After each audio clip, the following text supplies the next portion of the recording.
Welcome to my video about productions and single camera techniques. In this presentation I will be talking about different genres and what conventions, narratives and formats they all have, depending on the TV programme.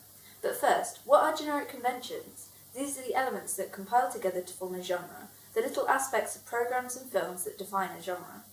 They are the things that you see and then match it to a genre instantly, and you don't really notice them unless you're looking for them. The first genre that I have chosen to explore is crime drama. For a crime drama, I think that you would expect to see things like police officers and the general police force and the atmosphere, criminals like murderers and fraudsters and thieves, investigations that have a flow to them so that you're kept hooked. Things like complex storylines, recurring characters which could be criminals or the good guys, gunfights and struggles, and victims that need saving from the criminals. There are two crime dramas that I looked at. These are NCIS and Midsomer Murders. In NCIS, there are many of the crime drama conventions in the first clip. For example, here we have men and women in official-looking suits using headsets for communication. This promotes the official atmosphere of these federal officers, so they match in with the convention of the police-type atmosphere. Then here, we see a criminal against a car, with the investigators communicating between themselves. There is also music here that is suspenseful, so it is the convention of keeping the audience hooked, because you want to see what happens. There is also the convention of the police force and, of course, the criminals. There is a gunfight here, which is another convention. This is between the good guy and the bad guy. However, we don't see what happens straight away, so you don't know who got shot, and so again, the suspense and storyline that keeps you hooked to find out what happened. This could also come under a complex storyline, because we are confused at this point, because we don't know what is going on. There is also a lot of different shot sizes used in rapid frequency, which helps cast the mood of danger and panic. There is a dead body on the floor, which is the start of the investigation because we don't know who killed him yet, so this is another string to the storyline that is keeping the audience hooked and interested. Next, there is a reference to an aspect of the previous episode. Quote, "Do you think Mr. Ryan was connected in any way to the death threat of the chief of naval operation?" End quote.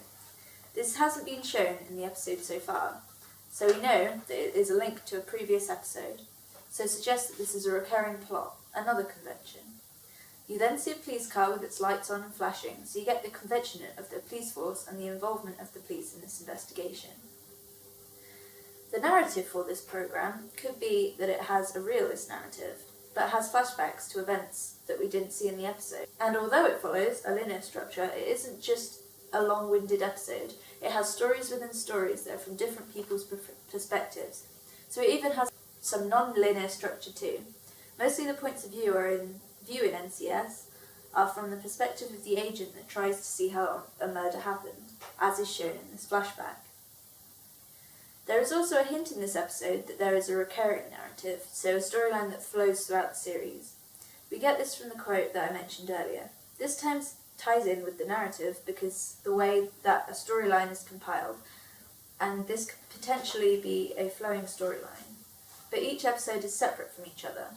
There could just be a few recurring plots and characters here and there. The episodes that I have seen, the endings are mostly closed, with the odd episode that has a "to be continued" at the end of it. So you don't usually get more than one of these a series though, and they are usually the finale to finish off a series. So they have a closed ending ultimately. This episode has a closed ending because the criminal was caught. So, the format of this programme is quite obviously a series because there are seasons and individual episodes that have closed endings at the end of most of the seasons, although occasionally the season will end on a cliffhanger. Moving on to Midsomer Murders for this genre of crime drama, and the conventions are similar. The main difference between these two programmes is the period in which they are set. NCIS is set in a very modern day with a lot of technology and a detailed forensic analysis of everything, whereas Midsomer Murders is set in the 80s, 90s, sort of time period, and is in the countryside, so uses basic technology and witnesses are the key way of unravelling a murder case. This programme has a lot of the conventions that I would associate with this genre. For example, in the first scene there are a lot of people in official-looking suits that are meeting. This isn't the police, but you get the sense of inspectors, or at least businessmen. This then moves on to show the presence of guns, and while the programme isn't as full-on with the gun use as NCIS, they are still present, just used for hunting rather than murder. Later in, and we see a point of view shot with eerie music. This suggests a criminal because of the tension and the way that the music is being played. The camera movement is also shaky to add the effect of it being ominous and of a criminal's perspective. So the conventions of criminals is present in this program too. This builds and we see varying shots of the criminal. This helps to keep the audience's attention, which promotes the convention of a storyline that keeps you hooked. The music for this will also be a good way to back this up. Then there is the good guy, bad guy convention being shown when the criminal is in the car and following its victim.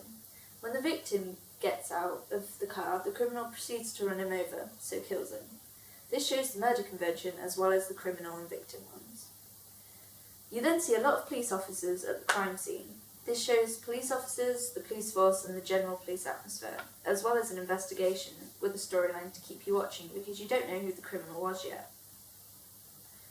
The narrative for this program would be that it has a linear structure with realist qualities because there are no flashbacks or a need for non-linear structures, so the story just goes in one constant flow from the beginning, middle to end. It has realist qualities because the plot is believable. It could potentially be based on a true story and doesn't include anything that is otherworldly or extravagant. The ending for this episode, and for each episode in the season, is a closed ending. Each case is solved within the episode and there is a different plot every time. This helps because each episode is an hour and a half long, so one storyline throughout a series could get quite boring and meticulous if it wasn't done properly. This seems typical of the genre because NCIS was the same with the ending, so it might be a theme with crime dramas that they mostly have closed endings. The format for Midsomer Murders is a series. There are seasons of it and different episodes with lots of closed endings. This is just like NCIS, so it seems like the audience likes a crime drama that they can watch bits of series and not have to worry too much about one long-winded storyline.